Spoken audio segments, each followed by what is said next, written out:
1. Part 1. You'll hear a telephone conversation. Now you have some time to look at questions 1 to 6.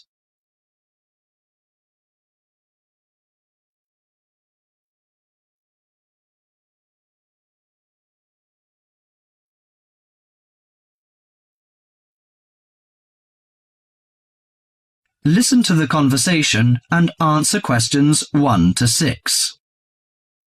Good morning, Country Comfort Albury. Oh, hi. I'd like some information, please. I'd like to find a double room to stay for the weekend. What kind of rooms do you have? Well, we provide a variety range of accommodation depending upon your likes. The guest house room costs $45 per night. It provides air conditioning and shower, and a waterfront room costs $80 per night. It has got its own balcony overlooking the foreshore of the lake. We've got a kid. How do you charge for children? Extra bedding is available if you require that. If the kid is aged 12 and below, the cost is $10 per night for the guest house room and $15 for the waterfront room. Do you have a swimming pool, tennis court or something like that? Yes, we've got a swimming pool which is free for all the guests, but the tennis court charges $8 each hour, including the rent of rackets. How about other facilities? We provide free off-street car parking and internet access. We also installed in-house movies, but that costs $4 per hour. Oh, we don't think we need that. Because of the kid, you know. We don't want him to see movies on the weekend. Well, we also offer ironing equipment in the room. That's useful, I think.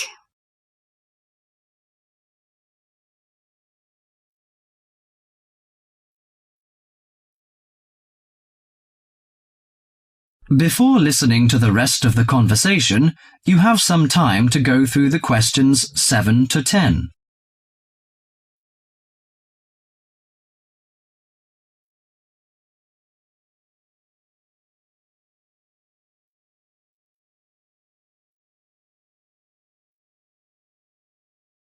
Now listen to the last part of the conversation and answer questions 7 to 10.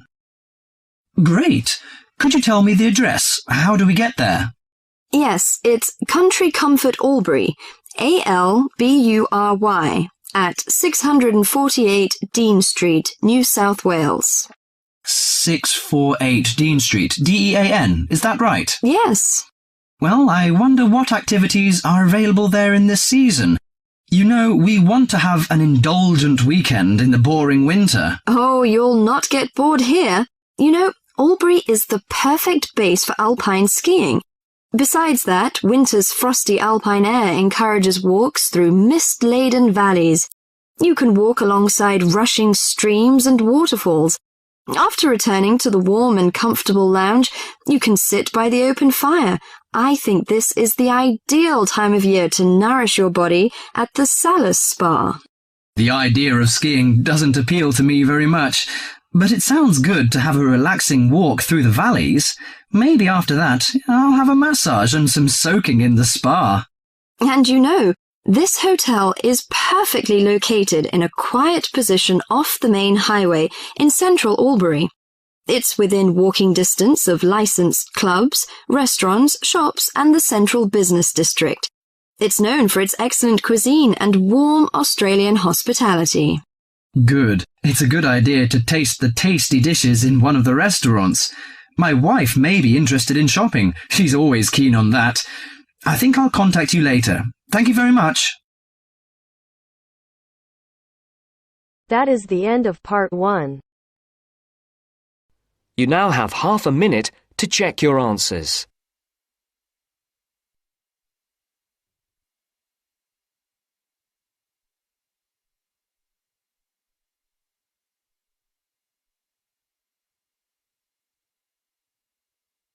Now turns to part 2. Part 2. You will hear a conversation between a travel agent and a customer. First, you have some time to look at questions 11 to 17.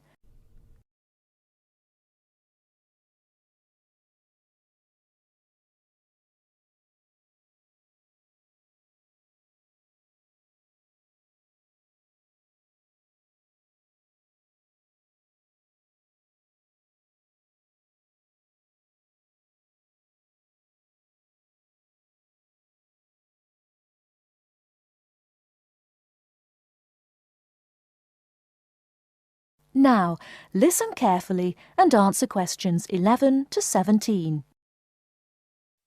Good morning. Can I help you? Yes, I'd like to get some information about trips to New Zealand. Certainly. Take a seat and I'll be right with you. Thanks. Now, where would you like to go in New Zealand? Well, I was hoping to do a bit of travelling around, actually. There are a few things I'd like to see and do before I go back home. Right. One thing I really want to do is go to Christchurch. I have relatives living there that I can stay with, my mother's cousin, and I've heard it's a nice place. Yes, it's a lovely city. And staying with relatives will help with the budget, of course. The budget? It will save you some money. Oh, right. Well, I'm not too worried about that. I've saved quite a bit of money working in Australia. Oh, that's nice. Good for you. Well, you know that New Zealand consists of two main islands, the North Island and the South Island, and Christchurch is on the South Island. Is it? I was never very good at geography at school. Do you have a map I could look at? Sure. Here we are. Right, I see. And, well, then I'd also like to spend some time in Auckland, and maybe I could do an English language course there. Can you organise that sort of thing for me? Oh, certainly. We'd be happy to arrange that. But bear in mind that Auckland is in the North Island. OK. And I'd also like to do some skiing or maybe even some snowboarding. I hear New Zealand is a great place for that. Yes, absolutely. But you should go to Auckland first for your studies, and then you can get the ferry across to the South Island and take the bus down to the snow. Oh, I don't like boats very much. I'm not much of a sailor. I think I'd prefer to fly. Right. What about joining a walking tour? That could be really fun. Not sure about walking, but joining a tour might be a good way to travel because then I might make some friends my own age. Now, let's get some details. Can I have your name, please? Yes, it's Su Ming Lee, but you can call me Sue. OK, Sue. And what's your address here in Melbourne? I'm living with my aunt in the suburb of Kew. It's 29 Lock Street. That's L-O-C-H, not L-O-C-K. Do you have a phone number that I can get you on? The best thing would be if I give you my mobile. I always have it on me. It's 0402 558 992. OK. And when do you want to travel? Because you'll need to be down south in July or August. Oh, yes, of course. That's winter, isn't it? So I better go to Auckland in May. Yes, let's say departing from Melbourne on the 1st of May, that's a Saturday, and then you could begin your course on Monday the 3rd. That sounds great. And how long would you like to study for? A month, 2, 3? What do you think? Well, I'll probably need more than a month. What about 8 weeks until the end of June? Fine. I'll see what I can do. Oh, and how would you like to pay for this? On my Visa card, if that's possible.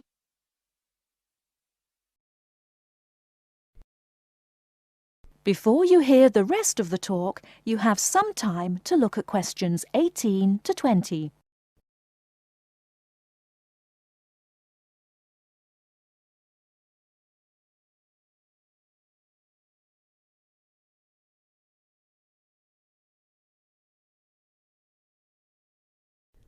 Now listen and answer questions 18 to 20.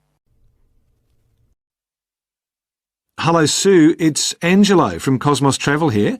I've booked your flight and I've found you an English college called the Harbour Language Centre. Great. Where exactly is that? Well, have you got that little map I gave you yesterday? Yes? You see where the harbour is with the 3 wharves and the water? Yes. Got that?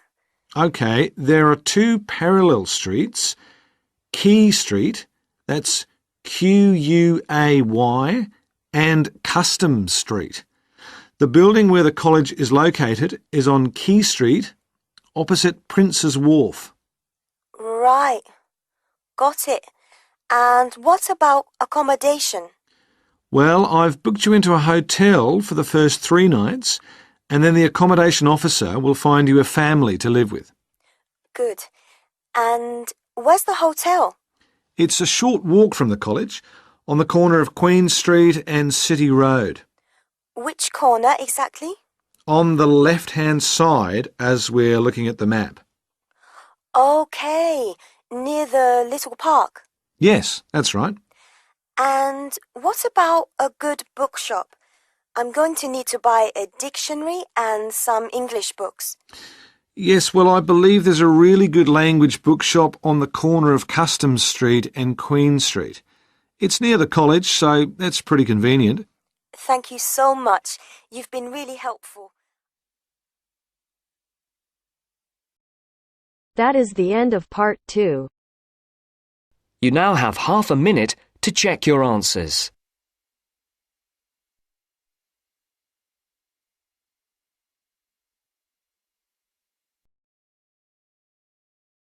Now turns to part 3. Part 3. You will hear a conversation between a student, Dave, and his tutor about a project that Dave has done about work placements. First, you have some time to look at questions 21 to 25.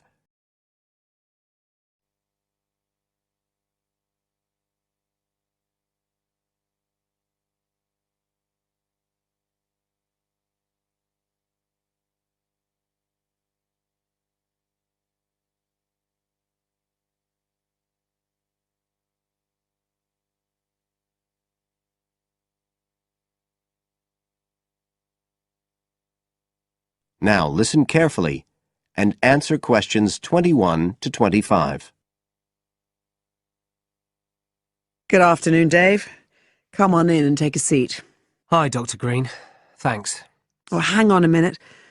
I'll just find the first draft of your project paper, and we can have a look at it together. Now, yours is the one on work placement, isn't it? Yeah, that's right. So what made you choose that for your project? Well, I suppose it was because sending students off to various companies for work experience seems to be such a typical part of educational courses these days. I mean, even school kids get to do it. But I felt everyone just kind of assumes it's a good thing. And I guess I wanted to find out if that's the case. But you don't look at schools or colleges, right? You've stuck to university placement schemes. Yeah, well, I quickly found that I had to limit my research. Otherwise, the area was just too big. Do you think that was okay? I think it's very sensible, especially as the objectives might be very different. So how many schemes did you look at? Well, I sent out about 150 questionnaires altogether. 50 of each to university authorities, students and companies. And I got responses from 15 educational institutions and 30 students in 11 individual companies. Great. That sounds like a good sample. And who did you send your company questionnaires to? Well, the idea was to have them done by the students' line managers. But sometimes they were filled in by the human resources manager or even the owner of the company. Right. I didn't find a full list anywhere. So I think it's very important to provide that, really. You can put it as an appendix at the back. Right. I've got a record of all the respondents, so that'll be easy. I hope other things were okay. I mean, I've already put such a lot of work into this project, identifying the companies and so on. Oh, I can tell. I think you've done a good job overall. You now have some time to look at questions 26 to 30.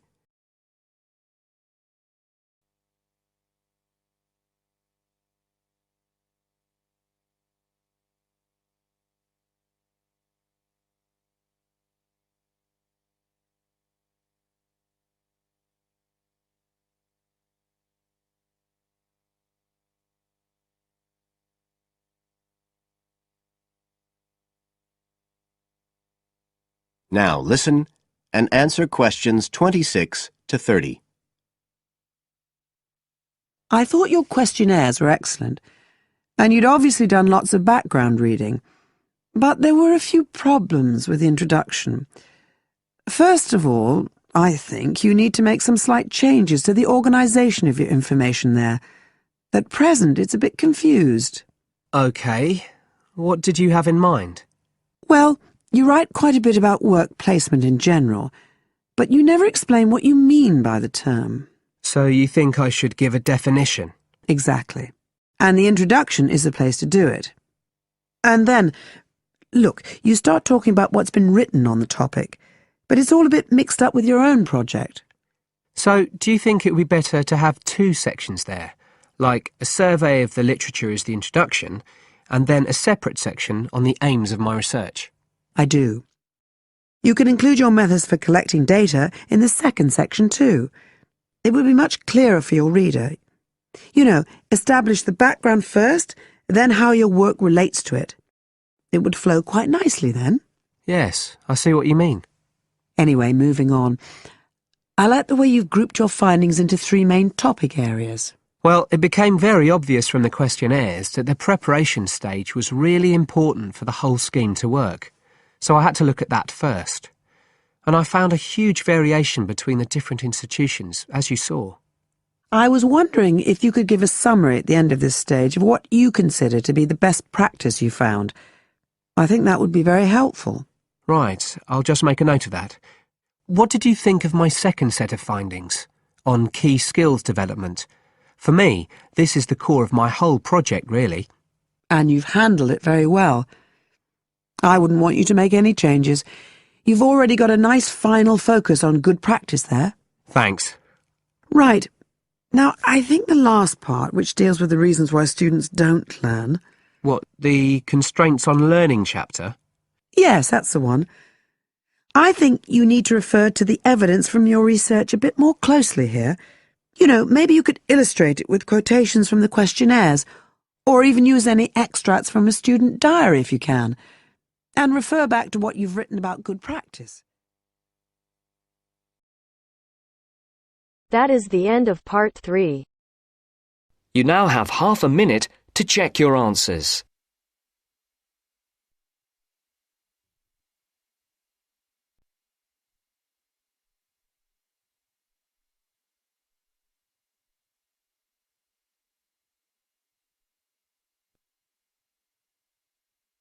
Now turns to part 4. Part 4. You will hear an extract from a talk about student health, and specifically about ways to avoid headaches. Listen to what the speaker says and complete the summary. First, look at questions 30 to 40.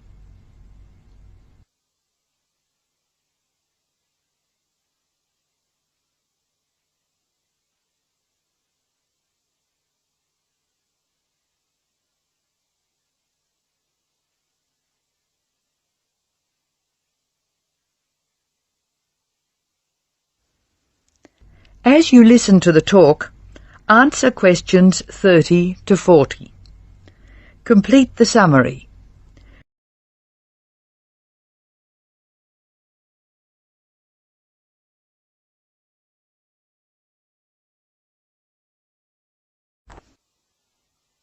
Hello, welcome to the Student Orientation Programme.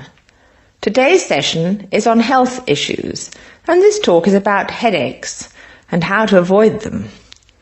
It may surprise you to hear that headaches are often caused by hunger. In fact, one study suggested that 70% of headaches are related to hunger, which makes it the principal cause. The advice is simple: eat 3 meals a day and try to keep to a fairly regular schedule of meals. People associate noise with headaches, and for most of us, excessive noise creates the conditions for a headache. Very loud noise is unpleasant, and people usually remove themselves from it. Having said that, younger people tend to tolerate noise better than their elders, so I may be leaving noisy places far earlier than you.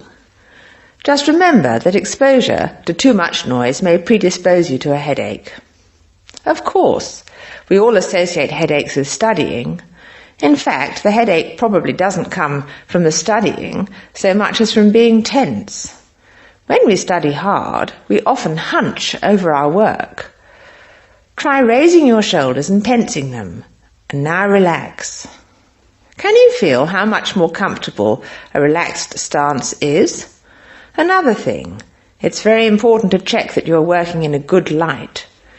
It will not actually hurt your eyes to work in a bad light, but it will make you tired very quickly and is very likely to give you a headache. What's more, if you have the book flat on a desk in front of you, it will be harder to read, and you'll have to hold your head at an odd angle. It is wise to have a book rest, which raises the material you are reading 45 degrees to the desk. This will help reduce your chance of a headache. Try to relax before bed so that you will be relaxed when you try to sleep. A soak in a hot bath may be helpful. It's also important to really sleep when you go to bed.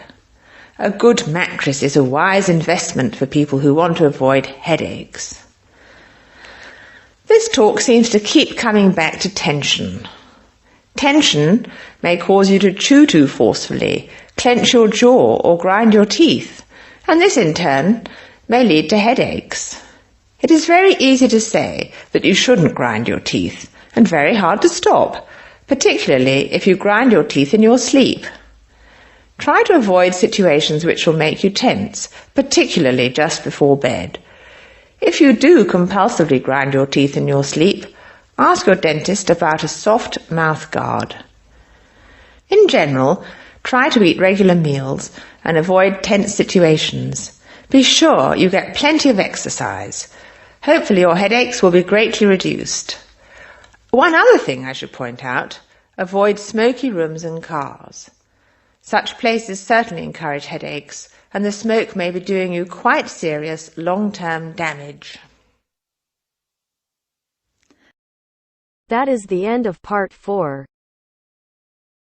You now have half a minute to check your answers.